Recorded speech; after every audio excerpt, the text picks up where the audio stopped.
예, 청구인 대리인 황영민 변호사입니다. 지금부터 탄핵소추 대리인단의 주장을 정리하여 말씀드리겠습니다.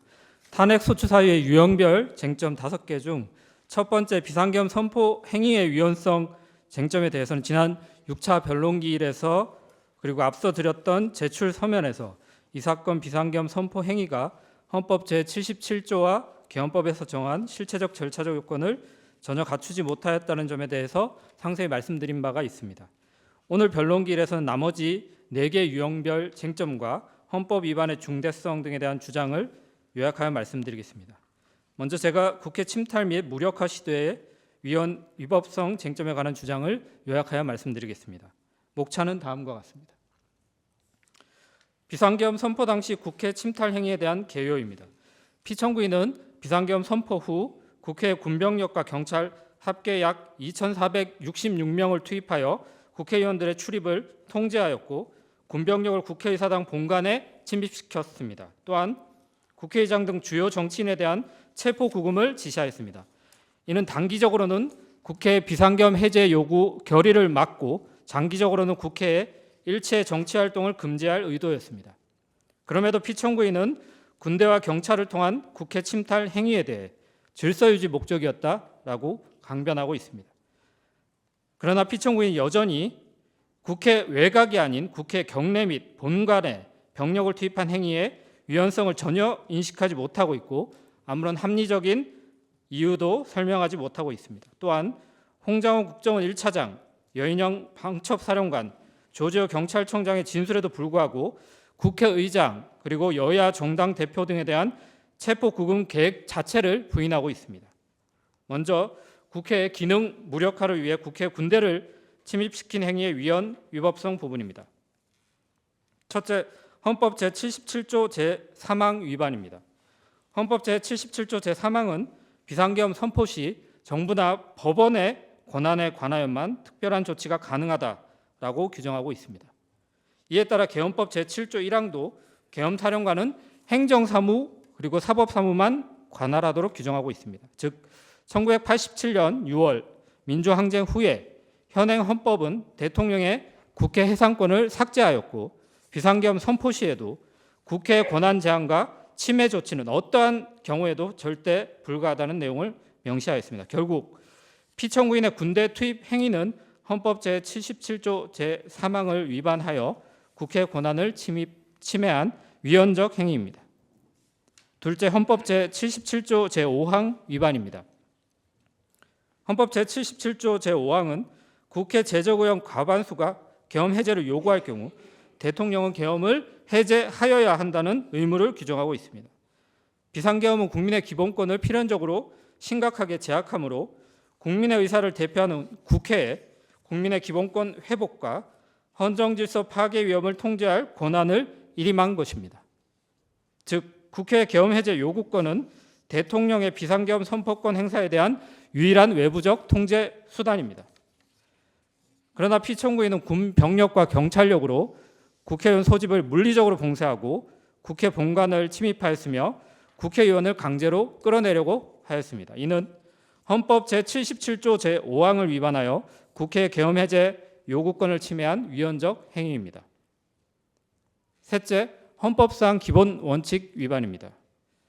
피청구인이 국회를 봉쇄하고 본관을 침입하고 포고령으로 정치활동을 금지하고 국가비상입법기구를 설치하고자 한 행위는 국민주권주의와 대의민주주의 원칙을 위반한 행위입니다. 또한 피청구인이 비상계엄을 대통령에게 권력을 집중하는 수단, 정치적 반대 세력을 제거하는 수단, 독재를 위한 헌법 파괴 수단으로 악용하여 피청구인에 대한 권력 집중을 도모한 행위는 권력 분립의 원칙을 위반한 행위입니다. 마지막으로 피청구인은 외침에 대항하여 국민을 지키기 위해 행사하여야 할 국군 통수권을 지켜야 할 대상에게 행사하였고 국군을 사적 무장단체로 부리며 대다수 선량한 군인들을 군사정변에 가담케 하였습니다.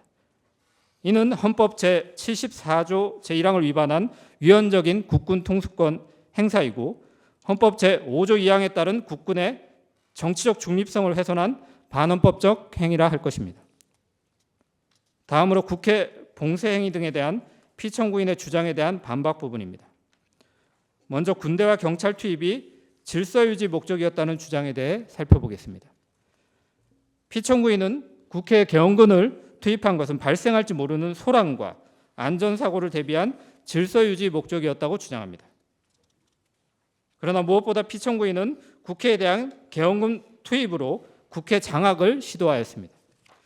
국회 울타리 외곽의 시민들은 피청구인의 비상계엄 선포에 항의하기 위해 모인 시민들이었고, 피청구인이 위헌적인 비상계엄을 선포하지 않았다면 국회로 모일 필요조차 없었던 사람들이었습니다. 설령 안전사고의 위험이 있었더라도 국회 외곽에서 경찰력으로 안전사고에 대한 통제가 충분히 가능했습니다. 반면 국회 병력을 투입한 시점에 국회는 본연의 기능인 계엄 해제 요구 의결 절차를 준비 중이었을 뿐 본관 내에 어떠한 혼란도 없었습니다. 결국 국회 경내와 본관에 군병력이 질서 유지 목적으로 투입될 어떠한 이유도, 공포탄과 테이저건 사용을 검토할 이유도 전혀 없었습니다. 또한 국회 경내와 본관에 대한 군대 투입은 질서 유지에 대한 국회의 자율권을 침해하는 행위였습니다. 헌법 제64조는 국회 자율권을 보장하고 있고, 국회법에 따라 국회의 질서 유지는 국회의장의 권한입니다. 그러나 개헌군은 국회의장의 허가도 받지 않고 국회 경내와 본관에 침입하였고 본회의장 침입까지 시도하였습니다. 이는 헌법과 국회법이 보장한 국회의 자율권 중 질서 유지권을 침해한 위헌 위법 행위였습니다. 또한 의원의 회의장 출입을 방해하지 못하도록 규정한 국회법을 위반한 행위였습니다.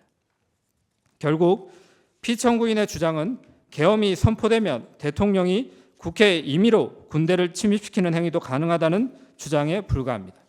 그러나 권력분리 원칙에 따른 견제와 균형의 작동과 독립성 보장을 위해 해당 헌법기관의 물리적 공간을 보호하는 것은 매우 중요합니다. 예컨대 비상계엄 선포 시라도 헌법재판소의 요청 또는 허락 없이 헌법재판소 경내에 군병력의 진입은 불가한 것입니다.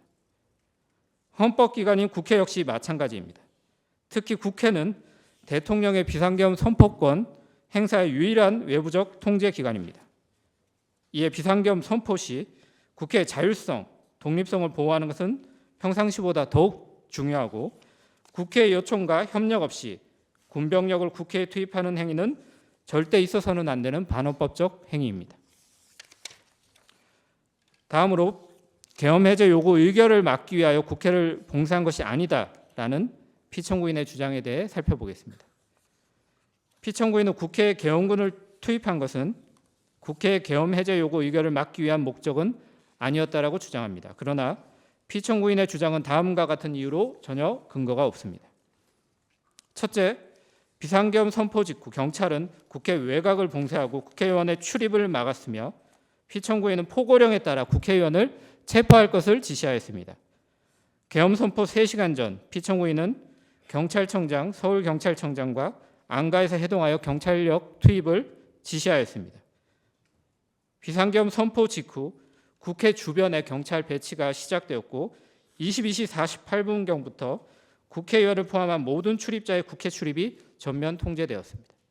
이후 짧은 시간 일시적으로 출입이 허용되었으나 피청구인의 지시로 계엄사령관이 경찰청장에게 포고령에 따른 국회 출입 차단을 요구하였고 23시 37분경부터 다시 국회 출입이 전면 통제되었습니다. 아울러 경찰 기동대도 증원되었습니다. 또한 피청구인은 23시부터 다음날 1시 3분경 사이 경찰청장에게 수차례 연락하여 국회의원들 다 포고령 위반이야 체포해라고 지시하였습니다. 더욱이 피청구인도 2025년 1월 14일자 답변서에서 국회 봉쇄가 일시적으로 이루어진 것은 사실이다라고 인정하기까지 하였습니다. 둘째, 수방사 및 특전사 병력은 비상계엄 해제 요구한 의결을 방해하였고 피청구인은 국회의원 체포를 지시하였습니다.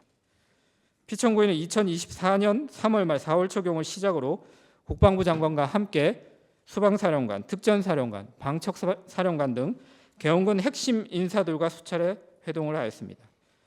피청구인은 이 사건 비상계엄 당시 2024년 12월 4일 00시 20분경 특전사령관에게 직접 전화하여 아직 의결 정족수가 채워지지 않은 것 같다. 빨리 국회문을 부수고 들어가서 안에 있는 인원들을 밖으로 끄집어내라 라고 지시한 사실이 이 법정에서 밝혀졌습니다. 또한 피청구인은 같은 날 00시 30분경부터 1시경 사이에 수방사령관에게도 직접 전화하여 본회의장으로 가서 4명이 1명씩 들쳐업고 나오라고 라고 지시하였고, 이 같은 지시에도 국회 본회의장에 모인 국회의원의 수가 계엄 해제 요구한 의결 정족수에 가까워지자 재차 전화하여 문 부수고 들어가서 끌어내, 총을 쏴서라도 문을 부수고 들어가서 끌어내라 라고 지시한 사실이 확인되었습니다. 셋째, 국회 비상계엄 해제 요구한 가결 이후에도 피청구인은 지체 없이 비상계엄을 해제하지 아니하고 합참으로 가서 대책을 강구하였습니다. 피청구인은 헌법 제77조 제5항 및 계엄법 제11조 제1항에 따라 지체 없이 신속하게 계엄을 해제해야 할 법적 의무가 있습니다. 그러나 피청구인은 국회 계엄 해제 요구 의결 이후에도 수방사령관에게 전화하여 해제됐다 하더라도 내가 2번, 3번 계엄령 선포하면 되는 거니까 계속 진행해 라고 지시하였고, 01시 16분경부터 47분경까지 합참 지하에 위치한 결심지원실에 머무르며 대책을 강구하였습니다. 피청구인과 계엄을 모의한 국방부 장관도 02시 13분경 특전사령관에게 연락하여 선관위의 병력을 재차 투입할 수 있는지 확인하기까지 하였습니다. 넷째, 피청구인은 비상계엄 선포 당일 국회에 계엄 해제 요구한 의결 상황 자체를 상정하지 않았습니다. 피청구인은 2025년 1월 14일자 법정에 제출한 답변서에서 안건 상정 등 절차 때문에 국회의 다수당인 민주당이 계엄을 해제하려 해도 며칠 걸릴 것으로 예상하였다라고 기재하였습니다. 국방부 장관에 대한 증인신문에서 김용현은 비상계엄이 2, 3일은 갈 것이라고 생각했다라는 취지로 진술하였고, 피청구인 본인도 비상계엄이 하루는 유지될 것이라고 생각했다라고 밝혔습니다. 결국 피청구인은 적어도 이 사건 비상계엄 선포 당일에 계엄 해제 요구안이 의결되는 상황 자체를 상정하지 않았고, 이를 막기 위해 경찰과 군대를 동원하여 국회를 봉쇄하려고 하였던 것입니다. 다음으로 피청구인은 의회 민주주의와 권력분리 원칙 자체를 파괴하려고 시도했습니다. 포고령 제1항은 국회와 지방의회, 정당의 활동과 정치적 결사, 집회, 시위 등 일체의 정치 활동을 금한다라 규정하였습니다. 이는 국회 활동의 정당성 여부를 피청구인이 임의로 판단하여 원천적으로 금지하겠다는 독재적 발상이었습니다.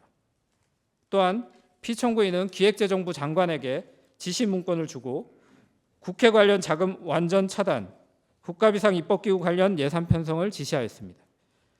이는 국회를 해산하고 새로운 입법기구를 창설하려는 반헌법적 행위였습니다. 마지막으로 국회의장 등에 대한 체포지시행위의 위헌 위법성 위반 부분을 말씀드리겠습니다. 먼저 헌법 제44조 1항은 국회의원의 불체포 특권을 규정하고 있습니다.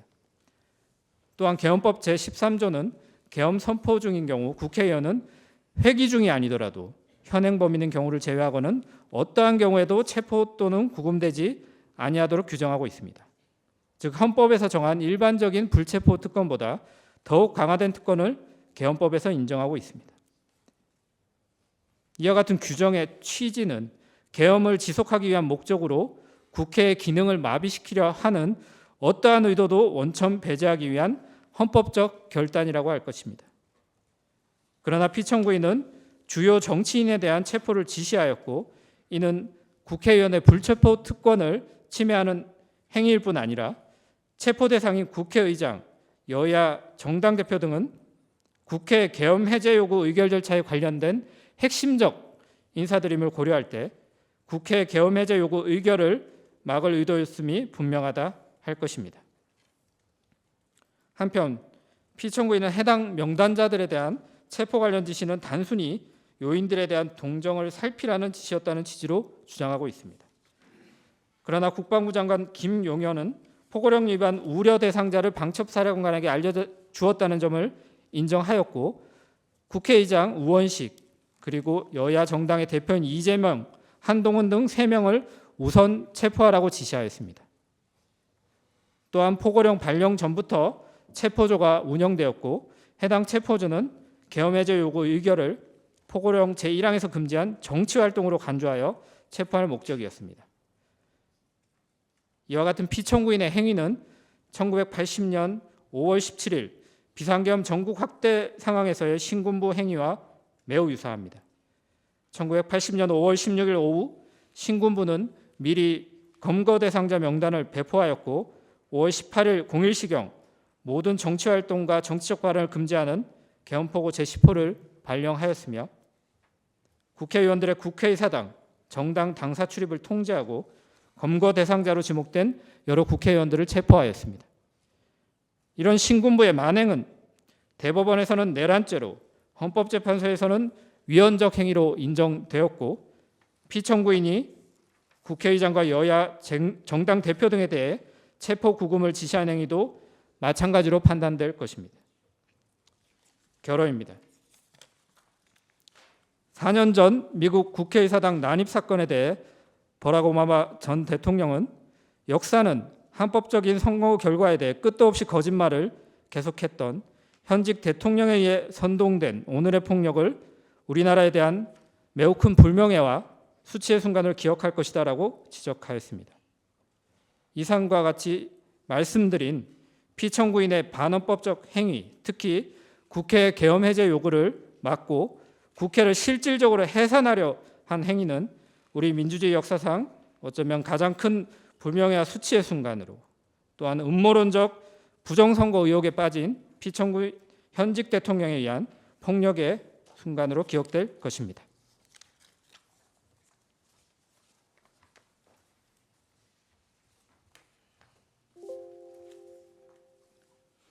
청구인 대리인 전영호 변호사입니다.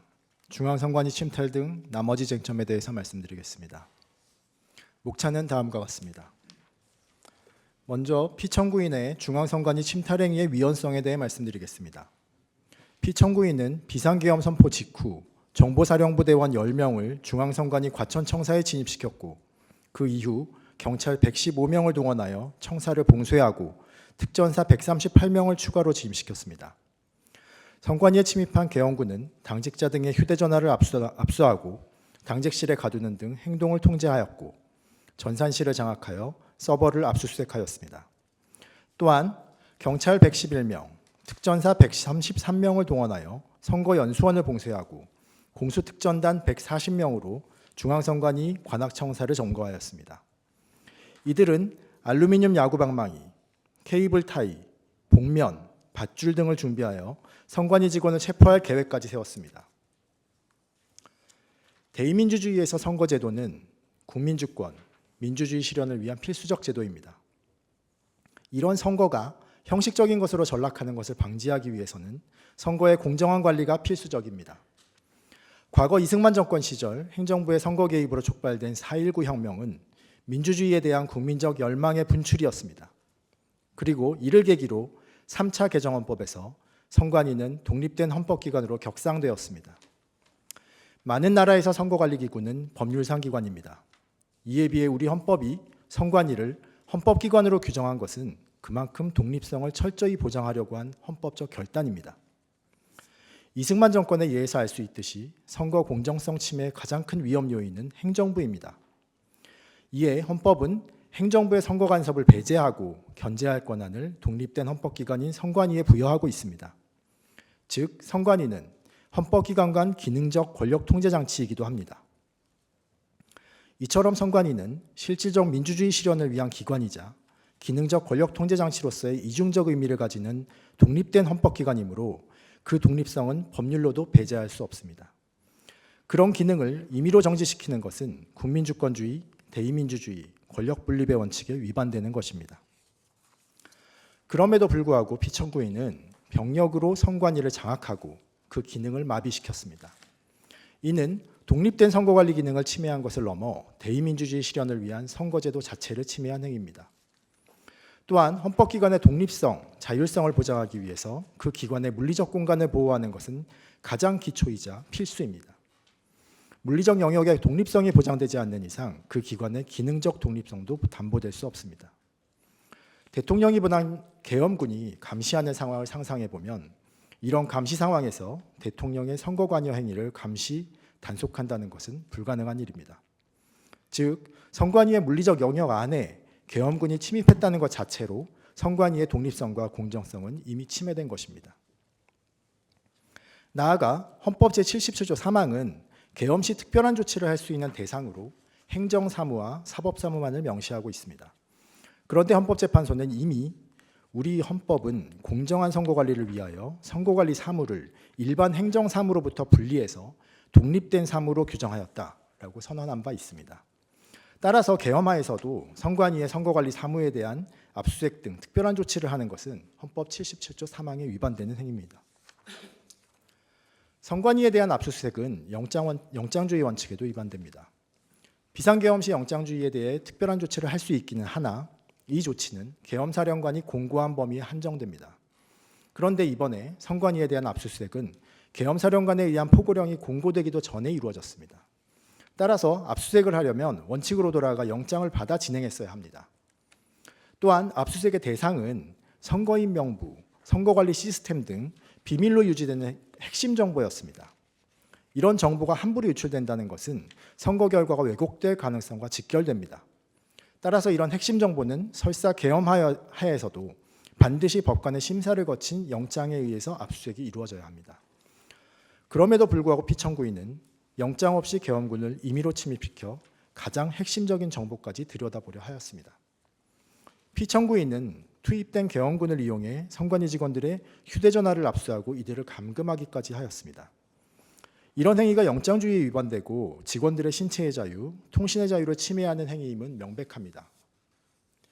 다른 한편 선관위 직원들이 기관 책임자 등에게 연락해서 계엄군의 행위를 알리고 필요한 조치를 강구하는 것, 선관위 차원에서 이런 부당한 간섭을 거부하거나 다른 국가기관의 도움으로 배제하는 것, 이런 모든 것은 헌법기관인 선관위의 독립성과 자율성의 영역에 속하는 것입니다.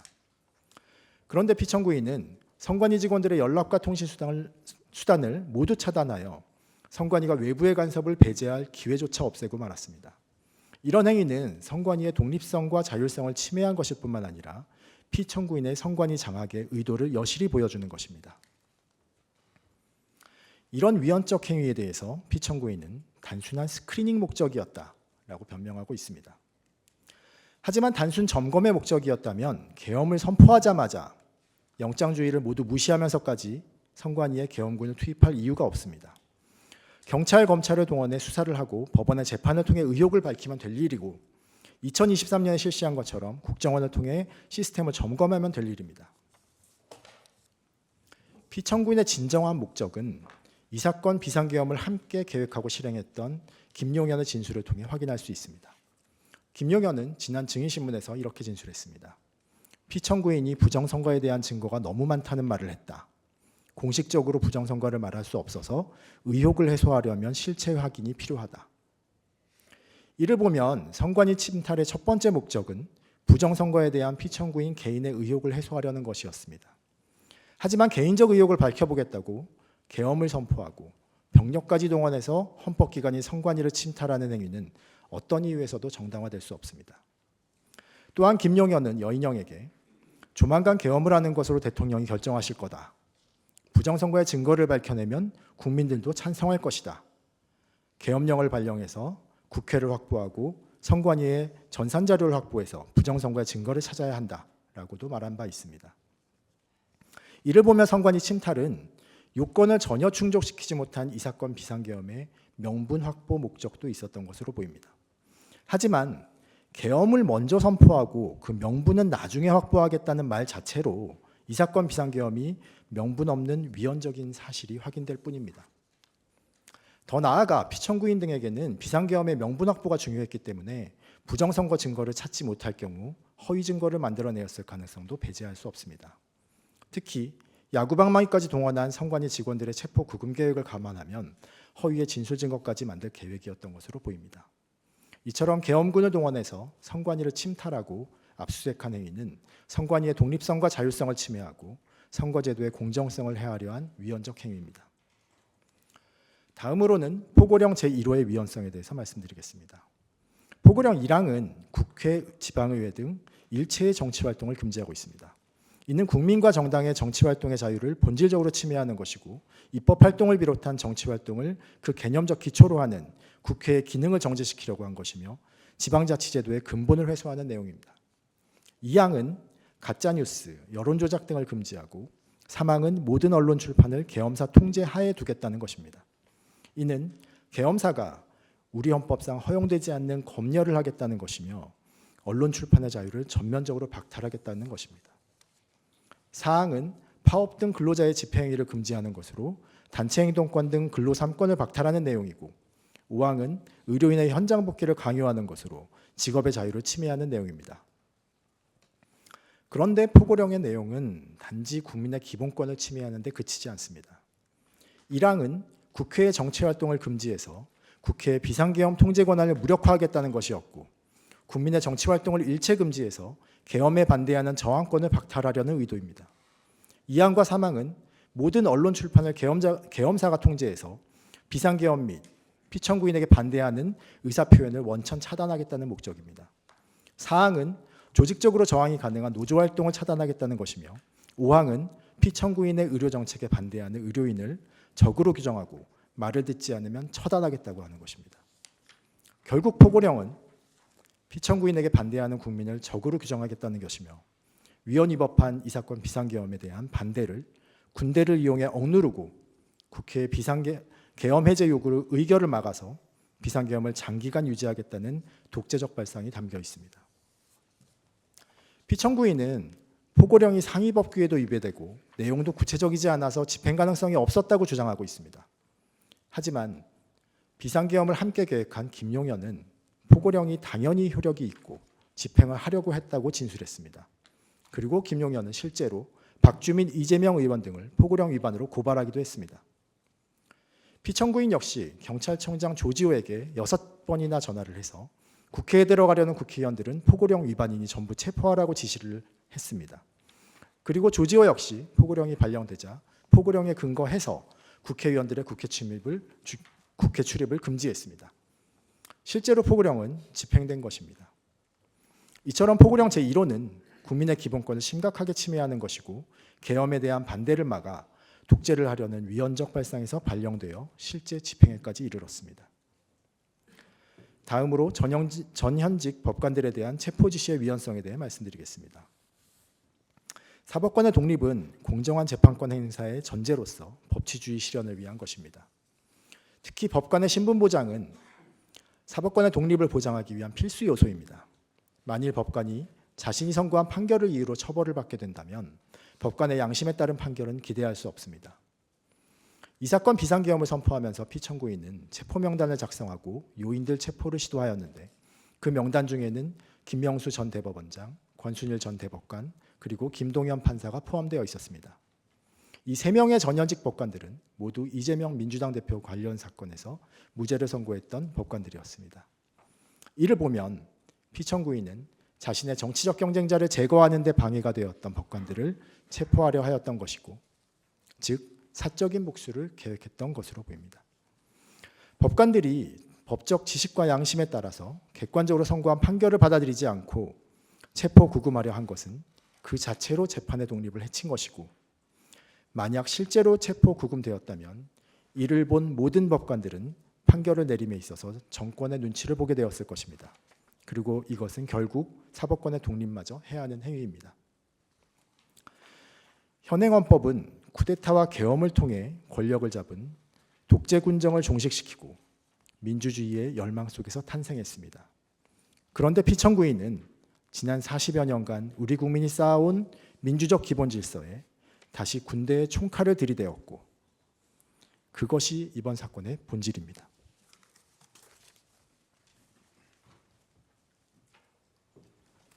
안녕하십니까. 청구인 측 대리인 김진환 변호사입니다. 헌법 및 법 위반 행위의 중대성에 관하여 살펴보겠습니다. 목차입니다. 서론, 대통령의 권력과 그 위헌성, 대통령에 대한 탄핵 및 헌법과 법률 위반의 중대성, 다음으로 피청구인의 법 위반 사유가 과연 중대한 것인가? 마지막으로 피청구인은 국민의 신임을 배신하였는가? 차례차례 목차에 따라 살펴보겠습니다. 서론입니다. 국가 권력은 한 국가의 영토 내에서는 전 권한성과 무제한성을 가지고 있습니다. 이것은 절대 반지를 닮은 권력입니다. 무제한적인 권력이기에 자의성과 폭력성이 나타날 수밖에 없습니다. 이러한 무제한적인 권력자로부터 국민들이 주권을 회복하였습니다. 그리고 민주주의 헌법을 제정하였습니다. 민주주의 헌법의 가장 큰 목적은 권력을 통제하고 자유를 보장하는 것이었습니다. 사람들은 대의민주주의 원칙을 세웠습니다. 이것으로 권력을 통제하고 자유를 보장할 수 있을 것이라 믿었습니다. 이 원칙은 선거를 통해서 대표를 선출하고 그 대표가 권력을 행사하며 그 대표가 임기를 마쳤을 때는 다시 선거를 통해서 그를 심판하는 그러한 원칙이었습니다. 그런데 이 민주주의가 과연 스스로의 체제와 국민의 자유를 지킬 수 있는 충분한 장치일까요? 민주주의는 위태롭습니다. 그 장치는 충분하지 않습니다. 세계적으로 민주주의 체제는 수없이 많이 붕괴되었습니다. 가장 큰 원인은 군부의 무력에 의한 쿠데타였으며 민주적 절차로 당선된 피청구인과 같은 권력자에 의해서도 민주주의는 붕괴되었습니다. 민주주의 권력이 스스로 민주주의를 해체하는 이유는 자신만의 독점적인 절대 권력을 만들기 위해서였습니다. 사람들은 민주주의의 힘만으로는 민주주의를 지키기에 부족하다는 것을 깨달았습니다. 그래서 법치주의와 권력 분립 원칙으로 보완하였습니다. 법치주의란 최고 권력을 포함한 모든 권력들이 자신의 권력 행사에서 헌법과 법을 따라야 한다는 원칙이며, 권력 분립 원칙이란 국가 권력을 여러 기관에게 나누고 그 기관들이 서로 견제하고 균형을 이루도록 하는 원칙입니다. 이 두 가지 원칙이 보완되었기에 우리들의 자유 그리고 권력의 통제는 이루어질 수 있었던 것입니다. 두 번째 큰 목차, 대통령의 권력과 그 위험성에 관해서 보겠습니다. 대통령은 국정 최고 책임자로서 최고의 권력자입니다. 대통령에게 권력을 부여한 것은 국민들입니다. 직접 선거를 통해서 민주적 정당성을 부여받았기에 최고의 민주적 정당성을 갖고 있는 대통령은 그 민주적 정당성의 크기에 따라서 최고의 권력, 가장 큰 권력을 부여받았습니다. 대통령의 권력은 권력 분립 원칙에 따라서 나누어진 여러 권력 중에서 가장 큰 권력입니다. 우리 헌법상 대통령의 권력에 관해서 한번 살펴보겠습니다. 대통령은 국가 원수이며 행정부의 수반입니다. 국가 긴급권을 가지고 있고 헌법 개정안 제한권을 가지고 있으며 국무총리, 각종 행정각부의 장차관 등 고위직 공무원의 임명권을 가지고 있습니다. 또한 법률이 정하는 바에 따른 국군 통수권도 가지고 있습니다.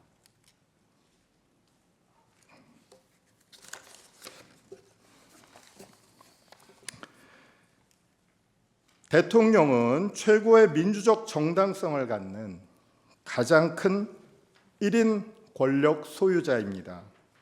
그래서 통제가 쉽지 않습니다. 위험한 권력입니다. 하지만 그 위험성 때문에 가장 통제해야 할 필요성이 큰 권력입니다. 대통령의 권력을 통제하는 것은 권력을 나누어 갖고 있는 여러 국가기관들입니다. 국회, 법원, 헌법재판소, 선거관리위원회 등 이들 다른 국가기관들이 권력 분립의 원칙에 따라서 대통령의 권력을 통제하고 있습니다. 또한 대통령의 권력을 통제하는 것은 법치주의 원칙입니다. 대통령은 오로지 자신에게 허용된 권한만을 행사해야 하고 헌법과 법을 준수해야 합니다.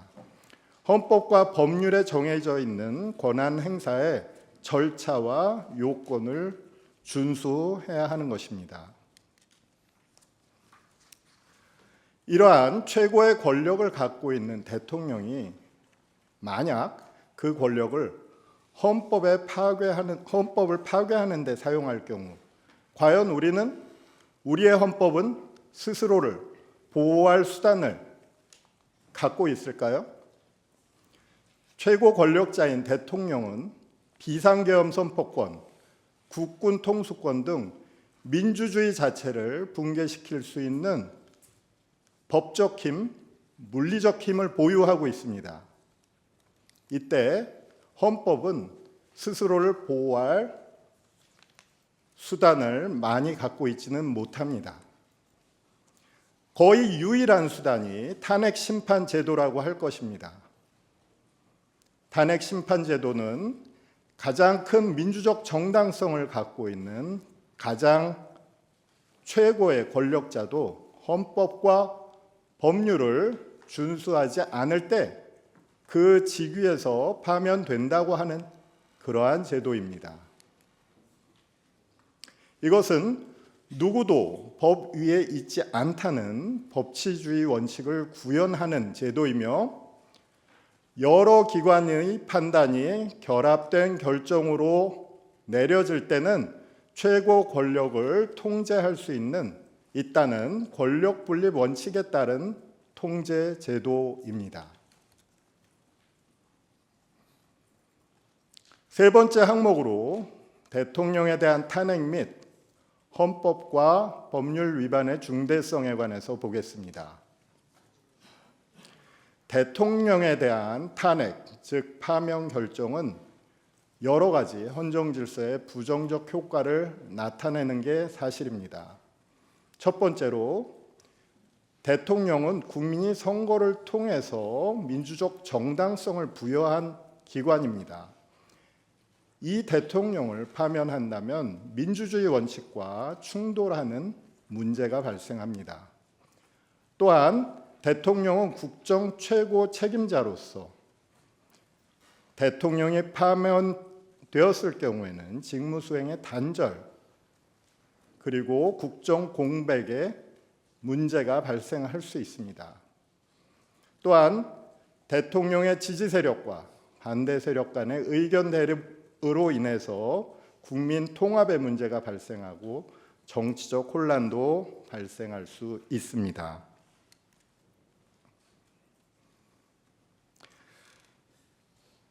이와 같이 대통령에 대한 탄핵은 중대한 또한 부정적 효과가 있기 때문에 대통령의 파면 결정은 매우 신중하게 이루어져야 합니다. 헌법재판소는 종전의 결정에서 이에 관한 헌법재판소의 판단을 내린 바가 있습니다. 대통령에 대한 파면 효과가 중대하기 때문에 파면 결정을 정당화하는 사유도 역시 이에 상응하는 중대성을 가져야 한다고 판단했고, 구체적으로 대통령에 대한 파면 결정이 정당화되는 두 가지의 기준을 수립하였습니다. 그것은 첫 번째, 대통령의 법 위배 행위가 헌법 수호의 관점에서 중대한 의미를 가지는 경우일 것. 두 번째가 대통령이 법 위배 행위를 통해서 국민의 신임을 배반한 경우일 것이라는 두 가지 기준이었습니다.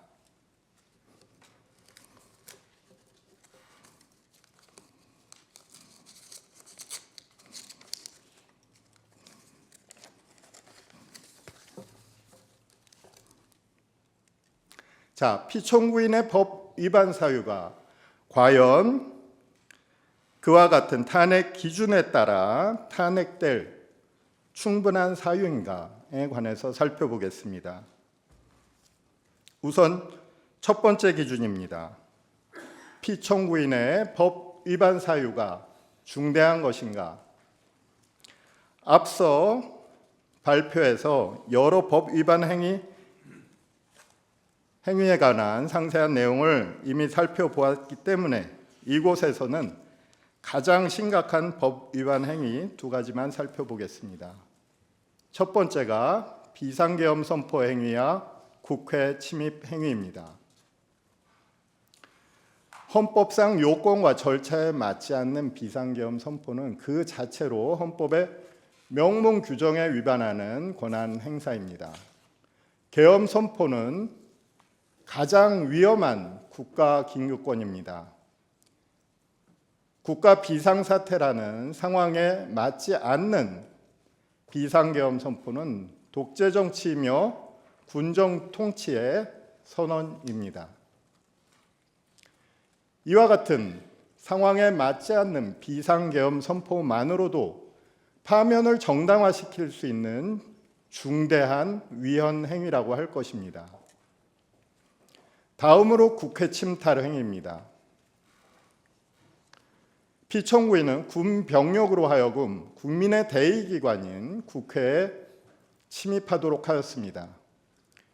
비상계엄 해제 요구 결의 중인 국회에 군 병력을 보내서 물리력으로 회의를 방해하고 무산시키려 시도했습니다. 더 나아가서 피청구인은 국회를 대체할 비상입법기구를 설립할 계획까지 세웠습니다. 이와 같은 행위들은 더 중대한 헌법 위반 행위를 상상하기 어려울 만큼 전면적인 헌법 위반 행위입니다. 이것은 전형적인 민주주의 선출 권력에 의한 민주주의 해체 시도라고 할 것입니다. 다음으로 자유민주적 기본질서 원칙 위반에 관해서 살펴보겠습니다. 피청구인은 헌법으로부터 부여받은 권한을 행사하는 야당과 국회를 종북 반국가 세력, 범죄 집단이라고 규정하며 계엄을 선포하고 병력을 보내서 국회에 침입하도록 했습니다. 정치적 반대 세력에 대한 억압과 제거를 목적으로 한 행위, 이것은 자유민주적 기본질서 원칙을 근본적으로 침해하는 행위입니다. 피청구인은 스스로 자유민주적 기본질서를 지키기 위해서 비상계엄을 선포했다고 선언했습니다. 하지만 자신이 선포한 비상계엄을 통해서 자유민주적 기본질서를 파괴한 것입니다. 다음 기준으로서 피청구인은 과연 국민의 신임을 배신하였는가에 관해서 살펴보겠습니다. 대통령은 헌법 수호의 책임을 가지고 있습니다. 헌법 66조 제2항에서는 대통령에게 헌법 수호의 책임을 명시적으로 부여하고 있습니다. 이것은 가장 큰 힘을 가진 권력인 대통령이 가장 효과적으로 헌법을 보호할 수 있다는 아이디어에 기초하고 있는 규정입니다. 국정의 최고 책임자이며 최고의 권력을 부여받은 대통령에게 헌법 수호의 책임을 부여하는 것은 어찌 보면 당연한 규정이라고 할 것입니다.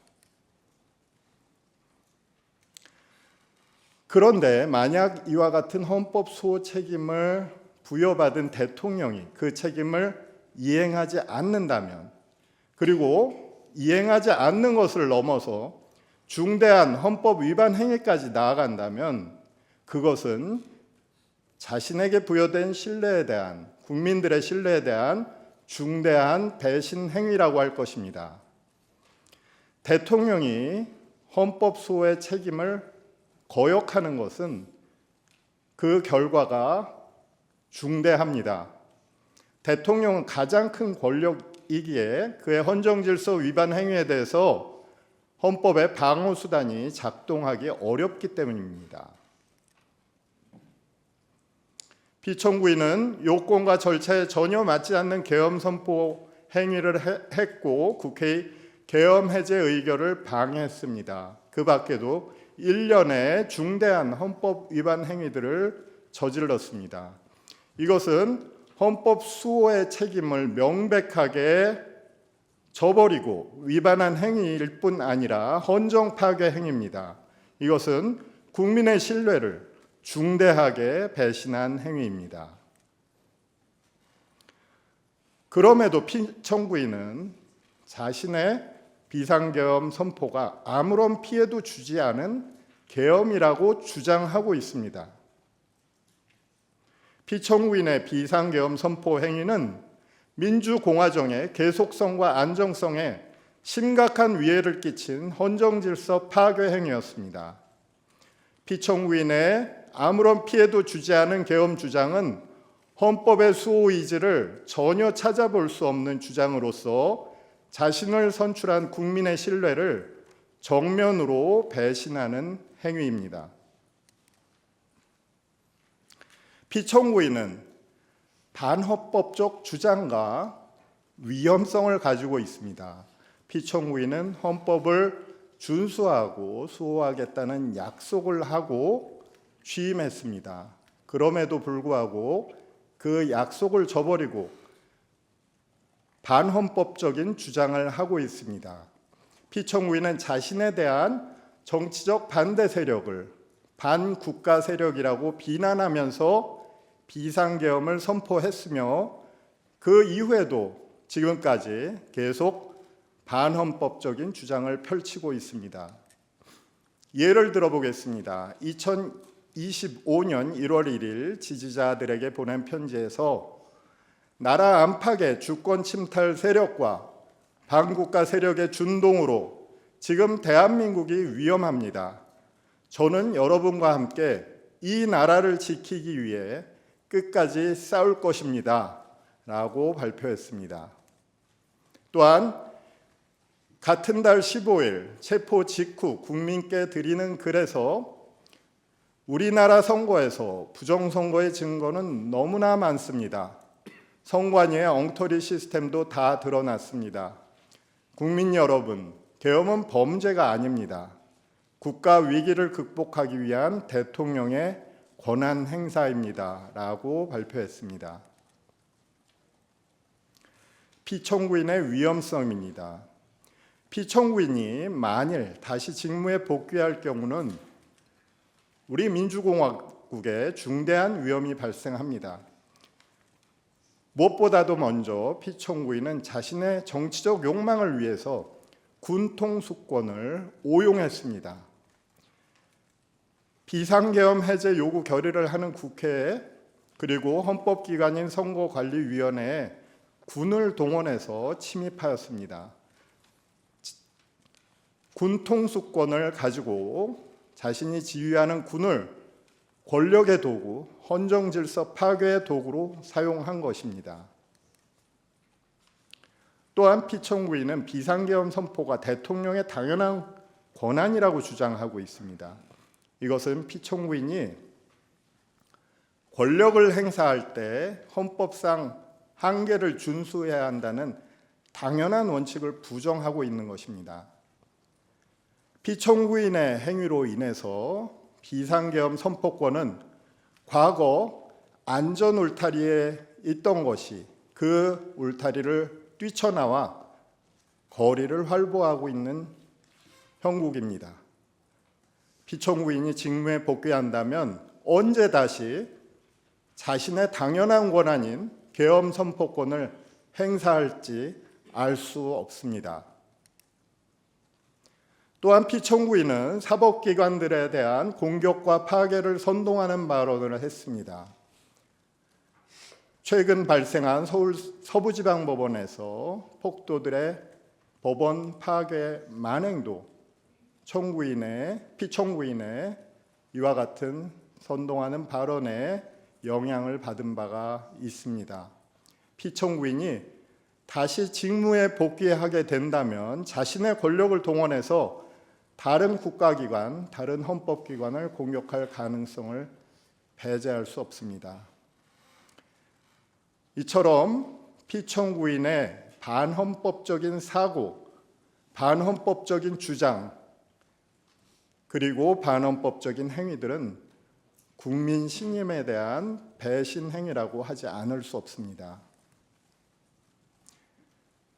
피청구인에 대한 이 사건 탄핵 심판 청구가 기각되는 경우 피청구인은 국정 최고 책임자로서 자신의 권력을 회복할 것이고, 그렇게 되면 그의 위험한 독재 권력의 최후의 제한 장치가 해체되는 순간이 될 것입니다.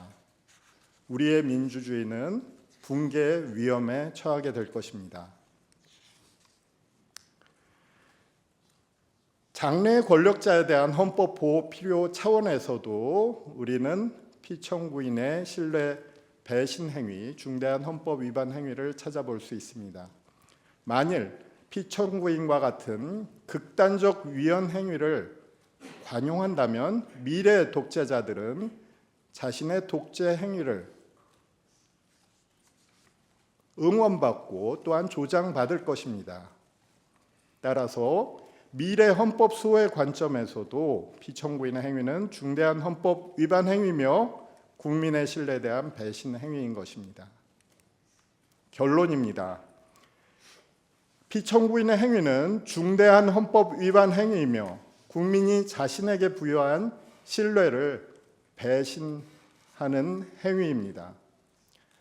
피청구인의 헌법 위반 행위는 단지 몇 개의 헌법 규정을 위반한 행위가 아닙니다. 그것은 절대 권력을 만들어내기 위한 행위였고 민주주의 체제 자체를 해체시키려고 한 행위였습니다. 피청구인은 민주주의, 법치주의, 헌정수호, 국민의 자유와 안전 등 모든 헌법 수호의 관점에서 파면되어야 함이 마땅합니다. 이상 마치겠습니다. 감사합니다.